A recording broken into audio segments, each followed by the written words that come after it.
नमस्कार विद्यार्थी मित्रांनो, ग्लोबल ऑनलाईन मराठीवर आपण सर्वांचं मनापासून स्वागत आहे। तर विद्यार्थी मित्रांनो, जर आपला विषय कॉमर्स आहे तर आजचा हा व्हिडिओ आपल्यासाठी अत्यंत महत्त्वपूर्ण राहणार आहे। आज आपण बघणार आहे की नेट आणि सेट परीक्षेची तयारी जी आहे ती एकत्र कशी करायची आणि या दोन्ही परीक्षांसंदर्भात काही महत्त्वपूर्ण टिप्स आहे ते मी तुम्हाला या व्हिडिओमध्ये सांगणार आहे।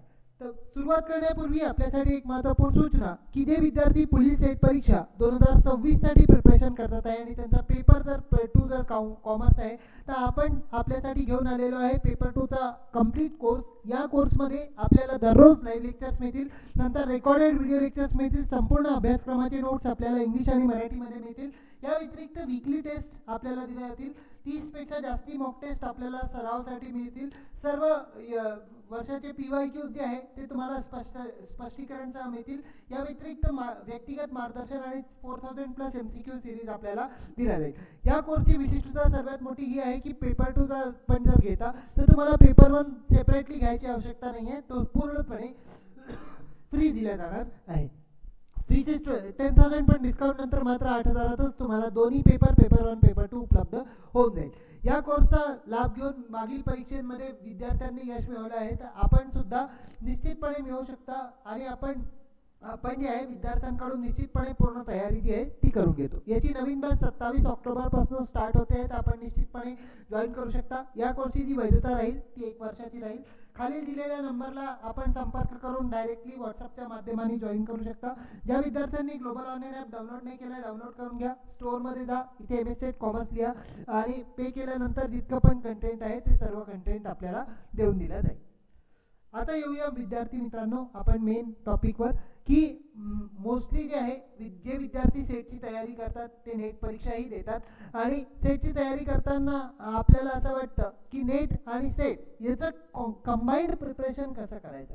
तर सर्वात पहिले एक गोष्ट समजून घ्या विद्यार्थी मित्रांनो की दोन्ही पेपरमध्ये समानता म्हणजे साम्य काय आहे आणि वेगळं काय। तर पेपर 1 आणि पेपर 2 जे आहे इथे जो पेपर पॅटर्न आहे त्याच्यात कुठल्याही प्रकारचा बदल नाही आहे, ठीक आहे। इथे जे आहे कुठल्याही प्रकारचा बदल नाही आहे। पेपर 2 मध्ये तुम्हाला 100 प्रश्न पाहायला मिळतात, पेपर 1 मध्ये 50। तर अशा प्रकारे टोटल जे आहे तुमचे 150 प्रश्न आणि 300 मार्काची ही परीक्षा जी आहे ती इथे असते। तर आणि मेजर जी आहे याच्यात काय नेट परीक्षेतला जर तुम्ही यश मिळवता, ठीक आहे, जर तुम्ही नेट क्वालिफाय केलं तर नेट क्वालिफाय मध्ये तुम्हाला ऑल इंडिया बेसिसवर, ठीक आहे, तुम्हाला ऑल इंडिया बेसिसवर जे आहे कुठेही तुम्ही कॉलेज युनिव्हर्सिटीमध्ये जाऊन असिस्टंट प्रोफेसर सहाय्यक प्राध्यापक होऊ शकता।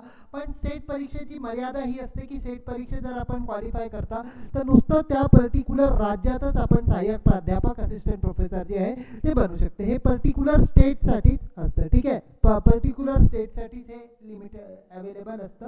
तर हे गोष्ट तुम्हाला समजून घेतली पाहिजे। आता एक फायदा जो आहे जो नेट परीक्षेमध्ये तुम्हाला मिळतो की जे आहे टाइमचं बाउंडेशन। पेपर 1 आणि पेपर 2 साठी set Maharashtra set separate time देतं, पण नेट परीक्षेमध्ये जे आहे तुम्हाला पूर्ण 3 तास जे आहे पूर्ण 3 आवर जे आहे पेपर 1 प्लस पेपर 2 हे दिलं जातं। तुम्ही याचा उपयोग जो आहे तो आपल्या हिशोबाने करू शकता।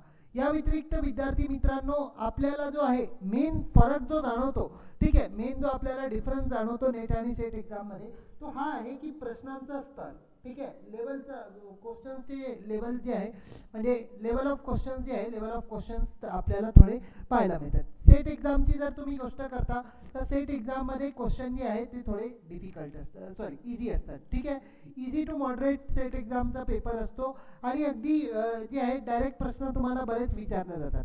पण नेट परीक्षेमध्ये काय, नेट परीक्षेत जे आहे नेट एक्झाम मध्ये क्वेश्चन्सचा स्तर जो आहे तो तुम्हाला कॉम्प्लेक्स पाहायला मिळतो, ठीक आहे, कॉम्प्लेक्स प्रश्न मिळतात, लेंदी प्रश्न मिळतात, अनेक प्रकारचे प्रश्न जसं असर्शन रिझन आहे, ठीक आहे, असर्शन रिझन या व्यतिरिक्त जे मल्टिपल स्टेटमेंट्स आणि स्टेटमेंट बेस्ड प्रश्न, मॅच द पेअर, नंतर क्रमाने लावणारे अनेक प्रश्न जे आहे ते आपल्याला पाहायला मिळतात। तर आता विद्यार्थी मित्रांनो पुढील जी नेट परीक्षा आहे ती आहे 31 डिसेंबर ते 7 जानेवारीच्या मध्ये।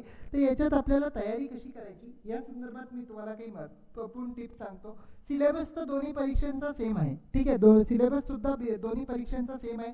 ते सगळं आहे जे आपल्याला होतं बिझनेस एन्व्हायरमेंट, इंटरनॅशनल बिझनेस, नंतर अकाउंटिंग अँड ऑडिटिंग आहे, व्यवसाय अर्थशास्त्र आहे, व्यवसाय वित्त आहे, ठीक आहे, व्यवसाय सांख्यिकी आणि संशोधन पद्धती आहे, ठीक आहे, व्यवसाय व्यवस्थापन, मानव संसाधन व्यवस्थापन आहे, बँकिंग अँड फायनान्शियल इन्स्टिट्यूशन्स आहे, मार्केटिंग मॅनेजमेंट आहे, लीगल एस्पेक्ट्स ऑफ बिझनेस आहे, या व्यतिरिक्त income tax, corporate tax planning अशा 10 युनिट्स ज्या आहे त्या आपल्याला या परीक्षेमध्ये पाहायला मिळतात. आता जितके युनिट जे आहे खास करून जर तुम्हाला जी आहे 31 ऑगस्ट पासून 31 डिसेंबर पासून जर सुरू होणाऱ्या नेट परीक्षेला जर आपल्याला द्यायचं, नेट एक्झाम जर देत आहे तर हायलाइट केलेल्या युनिट्सला तुम्ही आधी तयार करून घ्या.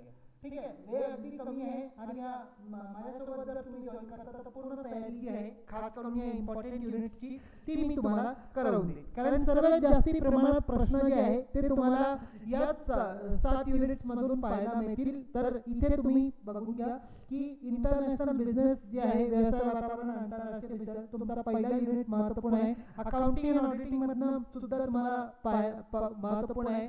बिझनेस इकॉनॉमिक्स अगदी छोटा आणि अगदी इम्पॉर्टंट युनिट आहे. बिझनेस फायनान्स मधूनही बरेच प्रश्न विचारले जातात. या व्यतिरिक्त व्यवसाय सांख्यिकी आणि संशोधन पद्धती मध्ये सुद्धा बरेच प्रश्न आपल्याला पाहायला मिळतील. Business management, human resource management जे आहे त्याच्यातही आपल्याला पाहायला मिळतील. बिझनेस फायनान्स, फायनान्शियल इन्स्टिट्यूशन मध्येही प्रश्न येतात, पण प्रश्न थोडे आउट ऑफ कंटेक्स्ट असण्याची शक्यता असते, म्हणून आपण इथे एवढा वेळ नाही देऊ. या व्यतिरिक्त जो स्कोरिंग युनिट आहे मार्केटिंग मॅनेजमेंट, याच्यावर आपण भर द्यायचा. लीगल एस्पेक्ट जो आहे तो सध्या पुरेसा वेळ जे आहे आपल्याकडे सध्या जो वेळ उपलब्ध आहे त्याच्यात पूर्ण होण्यासारखा नाही आहे. तर आपण याला जितका आपल्या कामाचं येईल तेवढं आपण हे करायचं.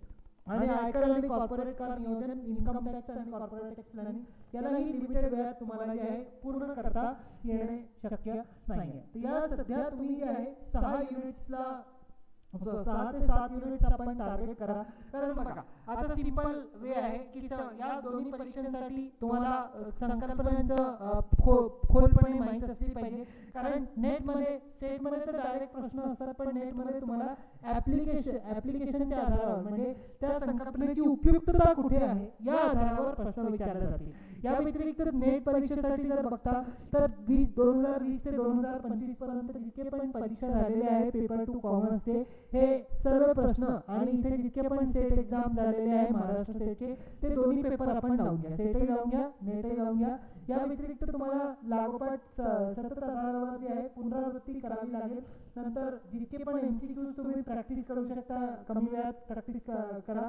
आणि जितके पण मॉक टेस्ट जे आहे ते आपल्याला लावायचे आहे, तर मॉक टेस्टचा सराव आपल्याला परीक्षेत फोकस, टाइम मॅनेजमेंट या सर्व गोष्टींमध्ये आपल्या चांगल्या करण्यास आपल्याला काय करतो, मदत करतो. आणि जे प्रश्न पाहून टेन्शन होतं तर मॉक टेस्टचा कंटिन्युअस सरावामध्ये हा जो टेन्शन आहे तो आपोआप कमी होतो आणि एक सवय होऊन जाते. ठीक आहे, आपल्याला जे आहे परीक्षेत आपण चूक करणार नाही याच्यासाठी आपलं मन जे आहे ते तयार होऊन जातं. तर आता बघा विद्यार्थी मित्रांनो, आज आहे जसं फॉर एक्झाम्पल 22 ऑक्टोबर आहे, तर 22 ऑक्टोबर पासून सपोज 31 ऑक्टोबर पर्यंत जरी तुम्ही हे करता तर जवळजवळ तुम्हाला 70 दिवस मिळतात. ठीक आहे, या 70 दिवसात जे आहे तुम्ही काय करा, सेटचं तर प्रिपरेशन चालूच राहील.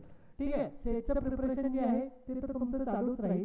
सेटच्या प्रिपरेशन सोबत नेटच्या परीक्षेत जितकं होतं तुमच्याच्याने 50 दिवसात जे आहे नेटचा सिलेबस करा. ठीक आहे, नेटचा सिलेबस करा. इथे सिलेबस प्लस जितके PYQs आहे ते PYQs ही लावून द्या. संपूर्ण अभ्यासक्रमाच्या मागे धावण्यात काही अर्थ नाही आहे. ठीक आहे, संपूर्ण अभ्यासक्रमाच्या मागे धावण्यात जे आहे ते काही अर्थ नाही आहे. जितक्या पण युनिट्स करता, समजा जर तुम्ही 6 युनिट्स जरी करत आहे, ठीक आहे, 6 युनिट्स जरी करत आहे तर त्या 6 युनिट्स अगदी स्ट्रॉंग झाल्या पाहिजे. ठीक आहे, अगदी स्ट्रॉंग झाल्या पाहिजे म्हणजे कुठलाही प्रश्न आला तर तिथला तुमचा हे चुकला नाही पाहिजे, ते प्रश्न चुकले नाही पाहिजे. आणि इथे जे आहे तुम्हाला एक गोष्ट अजून लक्षात ठेवली पाहिजे की राहिलेले जे शिल्लक 20 दिवस आहे, शिल्लक 20 दिवसात तुम्हाला काय करायचं आहे, फक्त आणि फक्त जे आहे 3 गोष्टी करायच्या. 3 गोष्टी काय काय, एक तर रिव्हिजन तर डेली बेसिसवर राहीलच, पण इथे रिव्हिजनवर खास भर द्यायचा. दुसरा मॉक टेस्ट. ठीक आहे, दुसरा मॉक टेस्ट आणि तुम्ही जे नोट्स वगैरे तयार केले असाल त्या नोट्सचं स्टडी. ठीक आहे, आणि याबरोबरच PYQ जे आहे ते पुन्हा राहायचे, पुन्हा PYQचे विश्लेषण जे आहे ते करायचे. आता शॉर्ट ट्रिक हे आहे की सर्वात पहिले तर तुम्ही काय करा की जितके पण PYQs आहे, ठीक आहे, जितके पण PYQs आहे या सर्व युनिट्सचे म्हणा किंवा 2020 ते 2025 मध्ये जितके शिफ्टमध्ये एक्झाम झालेला आहे ते PYQs एकदा बघून घ्या. कोणते टॉपिक्स फ्रिक्वेंट आहे, तसं तर माझ्याकडे लिस्ट आहे, तर ती फ्रिक्वेंट टॉपिक्स पाहून घ्या, त्यांना नोट करून घ्या आणि त्या टॉपिक्सचंही अध्ययन करून जाऊ शकता. ठीक आहे. पण त्यांनी सेटच्या अभ्यासाने तुम्ही म्हणाल की सर सेटच्या आधारावर मी नेट काढतो, तर असं शक्य नाही आहे. ठीक आहे, असं शक्य नाही आहे. नेटच्या आधारावर आपल्याला सेट काढता येते, पण सेटच्या आधारावर नेट काढता येत नाही. कारण सेट जे आहे तिथं जर तुम्ही नेटचा अभ्यास डीपली केला तर सेट तर काय तुमच्या बाया हाताचा खेळ होऊन जाईल. ठीक आहे. आणि ट्रस्ट मी माझ्याबरोबर जर प्रिपरेशन करता तर सध्या आपल्याकडे वेळ भरपूर आहे आणि 70 दिवस काही कमी वेळ होत नाही. याच्यात सुद्धा नेटसाठी चांगलं प्रिपरेशन होऊ शकतं. हा, एक गोष्ट मी तुम्हाला सांगतो की नेटमध्ये जे आहे तुम्हाला 3 कॅटेगरीज पाहायला मिळतील. एक तर JRF मिळेल, ठीक आहे, रिझल्टमध्ये नेट मिळेल आणि plus assist qualified for PhD. ठीक आहे, ॲडमिशन टू PhD जे आहे ते आपल्याला पाहायला इथे मिळतं. तर याचा कट ऑफ जो आहे तो कमी असतो आणि मुख्य रूपाने सांगू, स्पष्ट सांगू, तर हे काही उपयोगाचं नाही आहे. ठीक आहे. आपल्या महाराष्ट्रात अनेक युनिव्हर्सिटी पेट एक्झाम घेतात, तर हा तसा काही उपयोगाचा नाही आहे. मेन उपयोगाचा काय आहे, नेट परीक्षा. ठीक आहे, सर्वात जास्त. आणि अनेक विद्यार्थ्यांचं एज क्रॉस होऊन जातं आणि प्लस इथे कट ऑफही जास्त असतो. मागच्या वेळेस साधा ओपन कॅटेगरीचा कट ऑफ जो आहे तो नेट परीक्षेसाठी 224 मार्क्सचा होता. ठीक आहे, 224 मार्काचा. इथे कट ऑफही खूप तगडा राहतो, कारण सेटच्या कंपॅरिझनमध्ये हा कट ऑफ जास्त आहे. तर आपल्याला याला लक्षात घेऊन जे आहे ती तयारी केली पाहिजे आणि चांगल्या या परीक्षेत निश्चितपणे आपण यश मिळवा या शुभेच्छा देऊन मी तुम्हाला बेस्ट विषय देऊन आजच्या या व्हिडिओला एंड करतो. तर तो चांगला अभ्यास करा आणि दोन्ही परीक्षेमध्ये आपण यश मिळवा. That's all in today's video. Video आवडला तर लाईक करा, चॅनलला सबस्क्राईब करा. Thank you, bye.